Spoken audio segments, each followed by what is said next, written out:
चुनावी विश्लेषण में आज हम चलते हैं गुड़ विधानसभा में और हमारे साथ हैं हमारे नौजवान साथी रोहित सिंह बघेल। ठीक है, तो इनसे हम आज गुड़ की सियासत के बारे में विस्तार से चर्चा करेंगे। तो रोहित भाई, आप हमें ये बताइए कि गुड़ विधानसभा में जो लीडिंग पार्टी है कौन कौन सी है? अगर 2023 वाला विधानसभा चुनाव देखा जाए तो वर्तमान समय में सिर्फ बीजेपी और कांग्रेस ही है जो गुड़ से लीडिंग पार्टी है। अच्छा। सिर्फ दो ही ऐसी पार्टियां हैं जो आपस में टकराव में एक दूसरे से लेती है। बाकी जो पार्टियां हैं वो एक तरीके से मतलब नथिंग बोल सकते हैं कि उनका कोई वो नहीं, मतलब ज्यादा इफेक्ट किसी भी तरीके से कांग्रेस और बीजेपी की आपस में लड़ाई है। कौन है कांग्रेस और बीजेपी के प्रत्याशी? बीजेपी से बोले तो भारतीय जनता पार्टी से श्री नागेंद्र सिंह जी हैं। अच्छा। और जो कांग्रेस प्रत्याशी हैं वो कुमार कपिलध्वज सिंह भैया साहब हैं। अच्छा जी। तो क्या है इनका सियासी समीकरण, क्या है, कैसा चल रहा है माहौल अभी?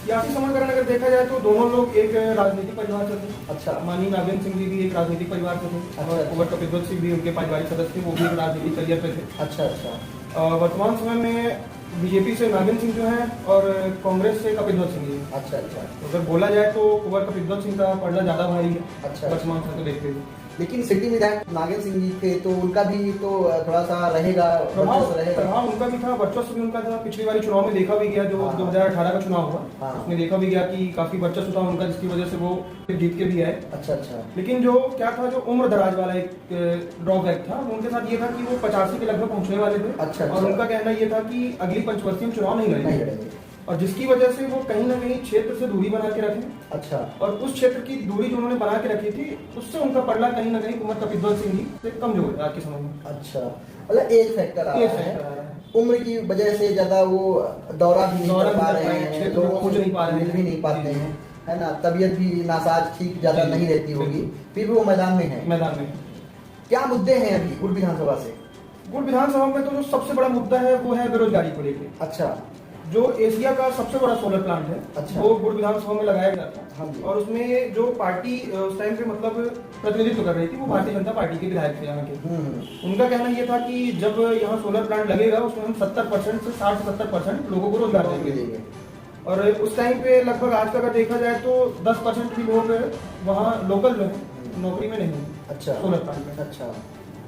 लेकिन अभी एक हमने कहीं पे देखा था, स्पीच ही देखा था नागेंद्र सिंह जी का, तो वो बता रहे थे कि क्योंकि यहाँ पे यांत्रिकी काम ज्यादा है, लेबर वर्क बहुत कम है। हाँ, ये आरोप हम पे पब्लिक लीवर की लगाती है कि हमें रोजगार नहीं दिया गया। ये चीज माना जा सकता है क्योंकि क्या है कि जो सोलर प्लांट वाला कार्य है वो यांत्रिक कार्य है। स्टार्टिंग में उसमें मैन पावर की जरूरत पड़ती है, लेकिन जब वो वर्किंग में अपने आ जाता है। बिल्कुल।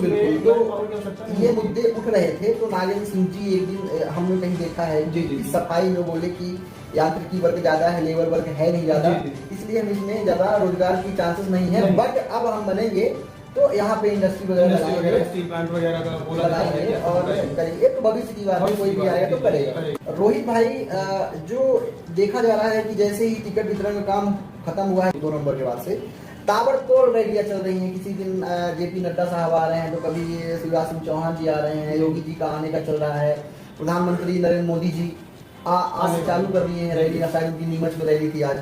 तो सबसे बड़ी बात ये है कि जब इनके पास ऐसा कुछ दिखा नहीं तो इसमें लाडली बहना योजना अभी 2-3 महीने पहले से चालू किया गया है।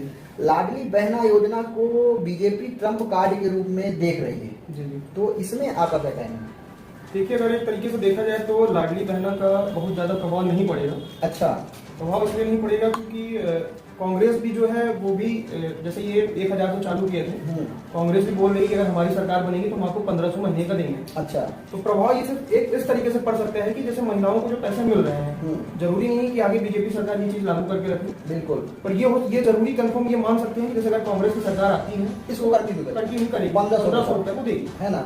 तो मतलब अभी 1000 मिल रहा है तो कांग्रेस 1500 में देगी। इनको उतना पैसा तो मिल रहा है। तो इसलिए आपका कहना ये है कि पैसे की वजह से कोई कन्वर्ट नहीं होना चाहिए। रोहित भाई, बीजेपी का शासन काल में देखा जा रहा है और गुड़ से भी अभी सिटिंग विधायक जो हमारे हैं विधायक वो बीजेपी से ही है। तो एक मुद्दा ये भी है कि अब महंगाई जोरों से चल रही है ना, तो अब महंगाई पे आपका क्या कहना है?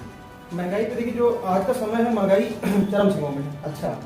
एक समय था जब कांग्रेस की सरकार थी या फिर आज से अगर 8-10 साल पहले जाया जाए, 20 साल पहले जाया जाए, तो उस समय अगर सिलेंडर आदमी लेने जाता था तो 500-450 रुपए मिल जाता, इस हिसाब से मिलते थे। पर अगर आज का समय देखा जाए, आज जो वर्तमान समय चल रहा है एक सिलेंडर की कीमत 1150 से 1200 रुपए की। लेकिन अभी बीजेपी कब तो 500 रुपए में दे रही है? बीजेपी ये अगर बोला जाए तो सिर्फ एक तरीके का दिखावा है। अच्छा। दिखावा इस तरीके से है कि ये जो 450 से 500 आज के समय में किया गया है, वो चुनाव के मुश्किल से 2 महीने पहले किया गया। अच्छा। और वो किनके, वो प्रॉफिट में कौन है? जो उज्ज्वला योजना वाले हैं, ना कि जो जितने सबके लिए नहीं, केवल उज्ज्वला योजना वाले हैं, सिर्फ वही उस चीज के लिए वैलिड है। उनको चुनाव के 2 से 3 महीने पहले जब कांग्रेस ने अपना मैनिफेस्टो जारी किया, अच्छा, उसमें उसने बताया कि हम सिलेंडर सस्ता करेंगे। हाँ, तो ये पहले से उन्होंने कर दिया ये बात। जी। तो बेरोजगारी चरम सीमा पे है, महंगाई का असर पड़ेगा, बेरोजगारी का भी असर पड़ेगा, है ना रोहित भाई? जो बेसिक एक रिक्वायरमेंट होती है आम पब्लिक, आम जनमानस का, रोटी, कपड़ा, मकान, जो बेचारे गरीब लोग हैं, है ना, तो सड़क हो गया, बिजली हो गया, तो इसमें कितना ज्यादा विकास हुआ है गुड़ विधानसभा क्षेत्र में? रोड को लेके हो गया, क्या जो बेसिक जरूरतें होती हैं, रोटी, कपड़ा, मकान, सड़क की सुविधाएं जो है, अगर आवागमन अच्छे से रहेगा तो कोई व्यक्ति अगर शारीरिक क्षमताएं उसकी कम है या फिर किसी भी तरीके की आपदाएं आ चुकी हैं, विकास की पहली नींव जो होती है वो रोड सड़क होनी चाहिए। सड़क है तो ही आप कुछ अच्छा काम कर सकते हैं। बिल्कुल बिल्कुल। तो गुड़ विधानसभा जो है उसमें अगर आप देखें तो तमरा वाली जो रोड है, तमरा देश वाली, अच्छा, जो गुड़ विधानसभा है वो क्या है कि एक पहाड़ी अंचल है। हाँ। और सड़क की समस्याएं वहाँ बहुत ज्यादा है। तमरा देश वाली सड़क हो गई, अच्छा, चौयार वाली रोड हो गई, अच्छा, सुपिया वाली जो महासाव से सुपिया होकर जाती है, ये भी सड़क वर्तमान समय बहुत ज्यादा खराब है। और आज के समय में नहीं, जो सिटिंग एमएलए हैं हमारे, अच्छा, उनके समय से जब वो अपने विधायकी में आए थे तब से लेकर आज तक भी सड़क पे किसी भी तरीके का कोई सुधार नहीं किया गया। और जैसे अगर आप देखें बिजली को लेके, देखें तो अगर कहा जाए तो एशिया का सबसे बड़ा सोलर प्लांट तो कहाँ है? गुड़ विधानसभा में है। लेकिन वहाँ जो बिजली उत्पादन होता है, बिजली उत्पादन उसकी जो होती है वो कहाँ जाती है? दिल्ली मेट्रो के लिए जाती है। अच्छा। तो जो एक कहावत बनी हुई है, अगर आप देखें दिया के नीचे अंधेरा, वही कहावत गुड़ विधानसभा वाले लोगों के लिए बनती, हमारे यहाँ जाती दिल्ली मेट्रो में है। यहाँ के लोगों के लिए कोई मतलब नहीं है कि क्या तो आप दिल्ली यहाँ पे चाहे जितनी मेगावाट बना दें, अगर उनके घर पे बिजली नहीं जल रही है तो उनके लिए नहीं रखा।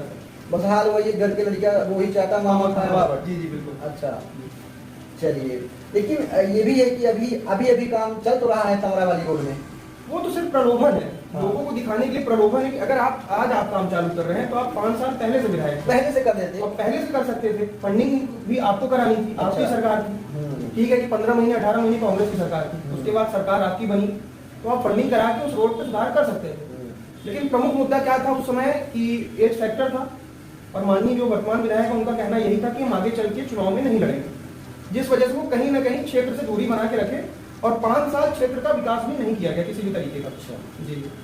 यदि क्वालिटी की बात की जाए तो दोनों प्रत्याशी में आपको क्या क्वालिटी, विशेषताएं क्या दिखती दोनों में?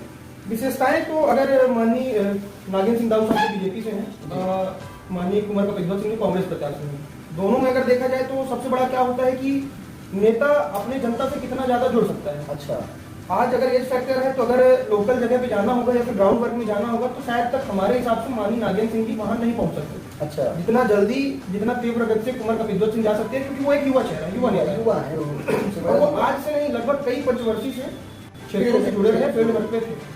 रोहित भाई, गुड़ विधानसभा में एक चीज हर बार हर आदमी बोलता है कि विकास मुद्दा एक साइड रखिए, है ना। माननीय नागेंद्र सिंह जी स्वभाव से सरल और विनम्र लोगों का कहना है। कुमार कपिध्वज सिंह जी का छवि बाहुबली माना जाता है। नॉर्मल इंसान, आम आदमी जाने थोड़ा हिचकता है, नहीं, इसमें आपका क्या कहना है? ये तो बिल्कुल सरासर गलत है। अगर आप बोले कि नॉर्मल आदमी कोई साधारण व्यक्ति उनसे जाके नहीं मिल सकता, ये बिल्कुल गलत है। एक साधारण व्यक्ति, और उसी विधानसभा का नहीं, किसी भी दूसरे विधानसभा का व्यक्ति अगर वो किसी भी तरीके से समस्याएं में है तो अपनी समस्याएं लेके उनके पास जा सकता है, और वो बिल्कुल जहां तक सक्षम है वो उनका निराकरण करते हैं। और जहां रही कि नागेंद्र सिंह जी द्वारा हमेशा उनके ऊपर रोप प्रत्यारोप किया गया कि वो एक बाहुबली हैं, बाहुबली की छवि रखते हैं, तो इसको सरासर गलत इस तरीके से कहा जा सकता है। क्योंकि अगर जनता की सेवा के लिए प्रशासन से लड़ना पड़े, प्रशासन से राजनीतिक, गैर राजनीतिक, कानूनी कार्रवाई किसी भी तरीके से अगर जनता के हित के लिए लड़ना पड़े, और उसके लिए अगर आपको अपनी क्षमताओं का प्रयोग करना भी पड़े, तो उसके लिए हम सामने वाले को बाहुबली नहीं कह सकते। वो सिर्फ इस तरीके से कि जनता की सेवा के लिए प्रशासन से हर सीमा तक लड़ने के लिए सक्षम है। तो बाहुबली एक छवि उनकी नहीं बोली जा सकती, बाहुबली छवि है। और एक साधारण सा व्यक्ति उनसे जाके जहां उनका क्षेत्र है, जिस क्षेत्र में है, वहां जाके मिल सकते हैं। रोहित भाई, जातिगत समीकरण क्या है गुड़ विधानसभा में? गुड़ विधानसभा में अगर देखा जाए तो ब्राह्मण बहुल क्षेत्र ज्यादा है, ब्राह्मण वहाँ ज्यादा है, उसके बाद ओबीसी भी है, एसटी भी है, अच्छा, समान वर्ग के क्षत्रिय भी है। निर्णायक भूमिका किसकी रहेगी? निर्णायक भूमिका तो अगर बहुल्य देखा जाए वोट के हिसाब से तो ब्राह्मण बहुल है, जिधर विवाह हो जाएगा ब्राह्मण वर्ग का होगा। उधर उनका चुनाव आसानी से निकल सकता है।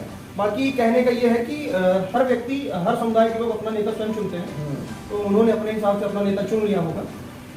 और जहाँ पे बाहुल्य क्षेत्र जिस जाति का होता है, हाँ, बंदा वहाँ जी, डालेगा, झुका हुआ वहाँ होगा। अब चाहे कांग्रेस की हो चाहे या बीजेपी बीजेपी की हो, जिधर होगा वो जीतेगा। इस बार जी। लहर किसकी चल रही है अभी गुड़ विधानसभा में? किसकी लहर है? जो एटमॉस्फेयर है वहाँ क्या कहता है? गुड़ विधानसभा में तो लहर कांग्रेस पार्टी की है। कांग्रेस की है। जो पलड़ा है वो कहीं ना कहीं कांग्रेस का बीजेपी से कहीं बाहर दिख रहा है। जी। अच्छा। और उसकी वजह क्या है? प्रत्याशी। अच्छा। कांग्रेस प्रत्याशी कुंवर कपिलदेव सिंह और बीजेपी से माननीय नागेंद्र सिंह जो है, अच्छा। उनकी वजह से कुंवर कपिलदेव सिंह जी काफी आगे चल रहे हैं कांग्रेस पार्टी के साथ होते हुए। अच्छा। और जनता का भी रुझान वही समझ में आ रहा है कि कांग्रेस पार्टी आगे है। तो ये रहा आज का डिस्कशन रोहित सिंह बघेल भाई के साथ।